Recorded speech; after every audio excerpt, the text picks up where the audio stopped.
What is going on, ladies and gentlemen? Welcome back to a episode of Pat the Performance Guy, where I dive in depth on some of the posts and topics that I talk about on the short form social media videos. And you came here to learn a bit more about the things I talked about and mentioned, some of the science, some of the research, and then how to apply them. Because the truth is, social media prioritizes short form content. You literally can't post longer than, 60, 90 seconds. And that's just not enough time for some of these topics. So today we're talking about the crucial ingredients of every training program that you absolutely need to prioritize if you want to see significant muscle growth. And here's the problem. Most people completely overlook this ingredient. I'm going to get to it, don't worry. Instead, when we start a new regime or routine in the gym, it's January 1st. I haven't been in the gym all December because I was a degenerate. I was going to parties and drinking and had family time for Christmas and New Year's and whatever. Or is that just me? I don't know. We look for these cutting edge programs that are coming from the best influencers in the area, right? And we're looking for cool, dynamic, new exercises that incorporate fancy equipment. And for us, that's a good program. New, modern. That's a good program because as the science develops, we're seeing that we need different stimuli placed on our muscle to stimulate it to grow. That's the belief that our programs just have to be modern. The crucial ingredient is something called progressive overload. And that is essentially increasing the difficulty of your training over time as you become accustomed to it. And now I'm going to explain exactly how you can do that. There's 5 key ways you can incorporate progressive overload into your program. But here's the all-encompassing way. Just have a fucking program. Now, this actually, a lot of people will say this needs to come from an expert. It technically doesn't. All you need is some recording of your numbers, of the routine you did on, let's say it's a push-pull leg split that you have, right? Push, we're talking about chest, anything you're pushing out. So you're talking about your chest, pectorals, and your triceps because we're pushing out, right? And shoulders because you're pushing up. So that's like the push day. When you hear people say push-pull legs, it's essentially divvying up all of the major muscle groups into 3 kind of planes of movement, right? So push, again, is chest, triceps, and shoulders. Pull, right? You're pulling in. It's going to be mostly your back, right? Yeah, like your lats, a lot of your delts. Okay, so your posterior delts. So your shoulders, they have posterior delts right here, and that's going to really help with that pulling motion. All right, and biceps because you're literally pulling up. So I know I'm not the best demonstration here of significant muscle mass, but hey, I'm a basketball player. I'm not trying to be absolutely. Anyway, so that's push and pull. And then you have legs where you're doing both push and pull. So when we're talking about pull, right? Let me get my leg up here. You're pulling. You like my slip? You're pulling. So it's like a lot of hamstrings. Push can be your quads. Think of the upward motion of a squat. Think of your calves doing a calf raise. So anyway, basic stuff there. Push, pull, and legs. Where was I? So yeah, your typical routine. All you need is to record what you did. Let's say it's Tuesday today. And let's say I did a upper body push day. So I did my chest, shoulders, and triceps. And I did 2 different exercises on each. All I need to do is record what exercises I did, what break times I took, how many sets, how many reps, and the weight I used. So that next Tuesday, when I go back into the gym, I do that same workout, but I increase the difficulty of one or multiple of those components, the reps, the sets, the rest time, the weight. Okay. So that's the all-encompassing number 1 priority is just have a program. Okay. So that you can in some way increase the difficulty over time. How many of us go into a gym, and I still do this. I'm in a rush. I need to get a workout in to feel good at the end of the day that I actually worked out. And I just go in and I look around. Okay, the cable machine is free. Let me just start with that. Now the bench is free. Let me start with that. Especially if you go around that 5 to 6 p.m. peak gym time. Like a program isn't going to help you much there because every fucking machine and piece of equipment is taken, right? So with that, all you need is just a plan. Okay, so moving on from there.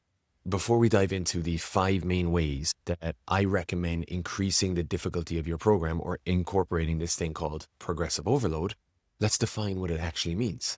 So if we actually just break up the term, progressive overload, it's progressively loading the muscle.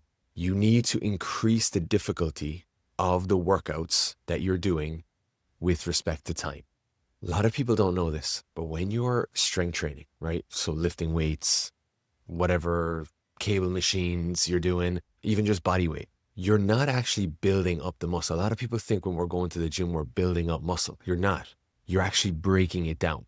You're tearing the muscle fibers. You're causing these micro tears, micro injuries. And when you pair that up with sufficient nutrition, specific adequate protein intake, adequate caloric intake, good and consistent sleep, hydration, you actually stimulate that healing process, but it induces a process called hypertrophy or hypertrophy, right? Depending on if you're coming from Europe or America listening to this, we say them differently, right? It will heal that muscle fiber, but build it back bigger. And that's the process of hypertrophy. You're increasing the size of the muscle fibers. So it's not the training that's actually building up. Paired with nutrition, it is, right? The net effect is bigger muscles, but the training is actually tearing it down. Now, to continuously cause these micro injuries in the muscle tissue, because the human body is extremely adaptable, we need to increase the challenge of the workouts as we get more and more accustomed and familiar, as our body gets more familiar with the workouts. For all of January, if you're just starting back in the gym in the new year, January 1st, for the first couple of weeks, just training, just getting in the gym and doing some exercises is going to cause those injuries that are going to be healed and then contribute to that muscle. But as you get into February and March, that's when you really have to up the intensity, up the difficulty, reduce the recovery times. You need to keep pushing your body to adapt, okay? And when we're talking about strength training, the way it adapts is it increases our strength, right? Our ability to resist that stress, and it increases the size of the muscle fiber, aka gains.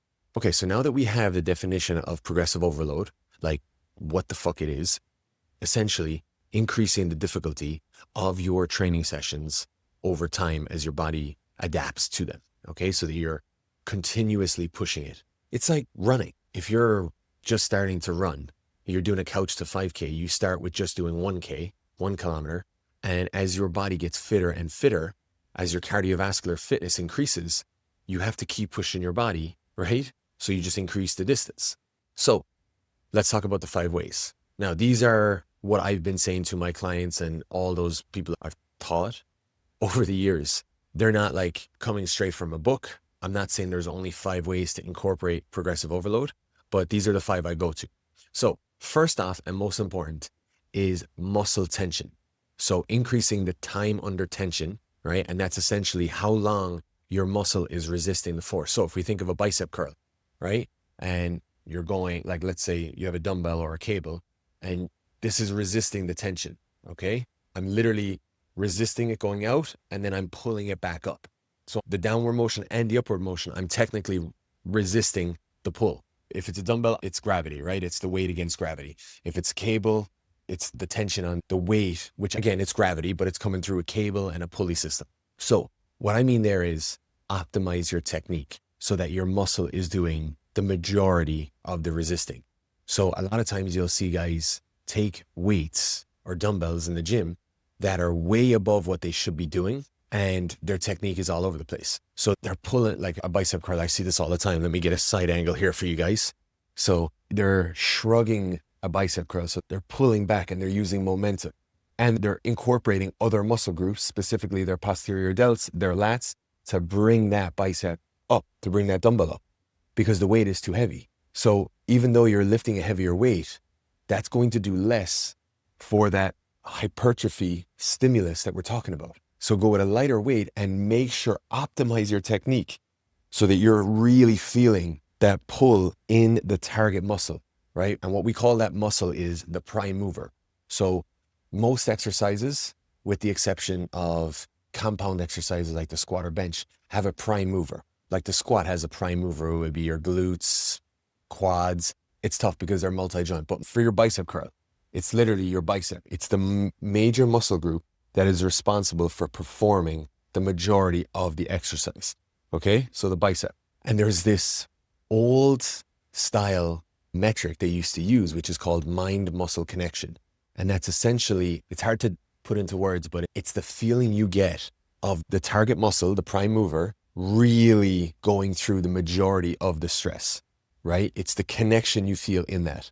And if you're new to training, it's hard to get at the start, but you'll begin to develop that as you get more in the gym and you're more consistent with your training, right? So you'll know the difference between a bicep curl where you're incorporating your posterior delts, your lats, you're shrugging it, you're using momentum, versus when you're rigid, everything's locked, and you're just using the bicep, the prime mover. Okay? So that's the first way. So right now, all you need to do is prop up your phone in the gym and take a couple of videos of your different exercises and find one way that you can lock down the technique. And look, whether you're a fan of AI or not, ask AI for the cues, for the perfect movements. Let's say you're doing a lunge and your knee's dipping in a bit. That's going to limit the stress that you're putting on your quadriceps, which is a really key muscle group in a lunge, as well as your glutes. So if your knee is dipping in, it's bearing some of that force, right? If you're leaning forward, you're compensating there. So just by improving that technique, you're going to put more force through the quadriceps, the quads, right there above your knee. So essentially, lock down your technique and don't try to do this day one, right? It's going to take time. It's a journey. So never feel like if your technique is suboptimal, that you're doing something wrong. Everybody starts with suboptimal technique. It's about the journey to optimal technique. And then this idea of optimal technique sometimes is simplified, right? Where we think it's just bad technique versus good technique.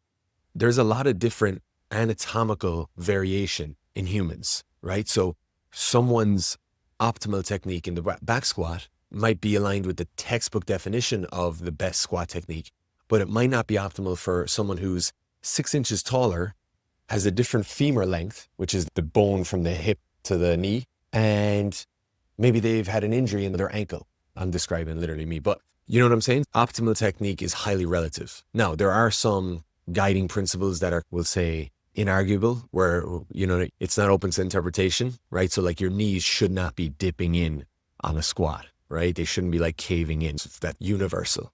But optimal technique, this idea of optimal technique doesn't have to be, it's not concrete, it's not rigid. Anyway, so that's number one, is just lock down your technique and increase the time under tension. So segueing from this, notice I didn't say increase weight yet. That's towards the end, because there's a lot of things you can do before you increase the weight to build your muscle. So number two is segueing from the technique, and it's the tempo of the lift. So adjusting the tempo of the lift. Okay, so we have 4 phases. Yeah, 4 phases of any lift, right? You have the pause at the beginning. So we're using the bicep curl today because it's like in shot, it's easy to use, right? The pause at the beginning of the lift. Then you have the concentric phase. So this is where the target muscle, or the prime mover, remember, is shortening. So I'm shortening the bicep here. Then you have the pause at the top, and then you have what's called the eccentric phase, which is the lengthening, okay, and the resisting against gravity. So 4 main phases, right? The 2 that you can really focus on, right, are the concentric and the eccentric phases. And a lot of times what happens is the concentric is fine with most people. So, you know, like people are doing it nice and slow, but the eccentric, people completely disregard it and think, hey, this isn't even part of the exercise. I just have to get it down to get it back up. So they're just dropping the weights, right? First off, that's not optimal for your joint health. So if you're just dropping your weight, you see it a lot on the bench press where people are just dropping the weight on their chest, or a squat when they're just dropping down. First off, not the best for your joint health, okay? Because your joints are taking a lot of that pressure. Second, there is a ton of gains being left on the table. In fact, the eccentric phase of the movement might be more beneficial than the concentric. And you might be like, you're a nutritionist. What the fuck are you talking about? You don't know what you're talking about. My bachelor's is in exercise science, and I feel like I have a hole in my head from listening to our lecturers drill this into us. Eccentric phase, there's gains being left on the table, major gains being left on the table. What we recommend to start off is a 1-to-1 ratio, right? So whatever time you're taking to come up should be the exact amount of time you're taking to go down. Now, as we try to increase the difficulty of the programs, you can adjust that ratio where it's 2-to-1 eccentric to concentric. So let's say it takes 1 second for me to pull the dumbbell up, like 1, 2. So you're doubling up the time it takes the eccentric phase. And this is especially helpful when we're looking at, let's say you're traveling and they have a hotel gym and they only have dumbbells that go up to 30. And let's say for a bench press, you're easily doing more than 30. So you're like, fuck, I can't even I can't even do my push day today. You can just really focus on the phases, the eccentric, concentric. And this is where pause reps come in. So if you've ever heard of pause reps, that's essentially where you're not actually looking at the eccentric phase or the concentric phase, you're looking at the pause in between. So a pause rep is when you pause the movement at the lowest point. So for example, with the chest, I'm getting the side angle here, right? I have, let's say, my dumbbells. Wait, how am I going to do this with the mic? Okay. Let's just use one arm. So I'm coming down. Now, this is the eccentric phase, right? Because the chest is lengthening, right? And that's where I pause. And I pause for 1, 2, 3, and then I push up. Now, safety disclaimer, don't start with these because you wake up the next morning and you can't even move because you've caused so much damage. But that's really how you can stimulate that progressive overload into your program when the weights are limited and the equipment is limited. Okay? But that's where pause reps come from. That's not part of this, the 5 key ingredients. That's just giving you the downstream progression from the eccentric phase. Okay, so number 1 was increasing the time under tension of the muscle group by just optimizing your technique. Number 2 is focusing on the tempo of the lift, so slowing down that eccentric phase. Now, number 3 is increasing the sets, the working sets of the exercise, right? So again, I'm still not mentioning increase the weight of the dumbbells or the machine or whatever weight you have on the barbell. That's the last one. That's number 5. Because a lot of people come back to me and they're like, you're saying increase the difficulty of my program, but I can't just add weight every gym session. That's not possible. Agreed. That's why it's the last port of call. Okay. And again, you don't have to add all these and you shouldn't add all these every week. It's like you can add 1 ingredient each week. So, week 1, you're doing your first week of your program. Week 2, now you're focusing on locking down the technique. Week 3, you're still optimizing your technique. Week 4, you're still fucking optimizing your technique. Now you're ready to move on. Week 5, you're looking at the tempo of your lift. Week 6, same thing. 7, same thing. 8, now you're starting to look at the working sets. That's where we've arrived to right now. That's essentially just adding a set or 2, right? And a lot of people, we still have this traditional approach of 3 sets per exercise. I'm a big fan of 4 to 5 sets for your main compound exercises, right? We call them the focus lifts. I got that from BioLane, Lane Norton, when I worked with him. The focus lifts, where it's every workout will have the major focus lift, which should usually be the first one, right? Maybe after a warm up or 2, but it's going to be like your bench. It's going to be like your squat, your pull up, your deadlift. It's a multi-joint compound lift usually. I know a pull up isn't, right? But I guess it is. It's elbows and shoulders. That's the focus lift. Okay. And most workouts are going to have one of those in there, unless it's a complete accessory workout. So what was that point? Oh, yeah. So those you can absolutely add working sets. You know why? Because they're not isolation exercises. So you're not running the risk of really stressing the muscle to the point where you wake up and it's significantly injured. So big fan of 4 to 5 sets on your focus major lifts, and then moving into that more traditional 3, maybe 4 working sets, like the bicep curls, the shoulder press, the dumbbell flies, the lunges. As a rule of thumb, you should aim to get at least 12 working sets per major muscle group per week. Now, that's a very specific number, and there's huge ranges here, right? But I'll save that for another video, like the optimal sets per muscle group per week. But if you're just starting and getting back into the gym on a consistent basis, aim for that 12 working sets. So that's really just 3 exercises, doing 4 sets on each of those exercises, and you've hit that 12. You can absolutely go above that and you'll see more benefits, but you don't want to be, if you're just starting, you don't really want to be venturing too high into 16, 17, 18, because you're limiting the amount of recovery there. Completely different story for those that are very well trained and accustomed to it. Anyway, moving on. So that's number 3. I'll shorten these now. Number 4 is reducing the recovery times or the rest times. So sometimes you actually don't have to reduce them. You just have to be intentional with them. I urge you, before you look at anything else, your next gym session, just audit how much time you're spending in between sets. Like, you might be shocked, especially if you're bringing this fucking thing with you. It might be 3 to 4 minutes. That's way longer than you need. Aim for about 120 seconds, 2 minutes, right?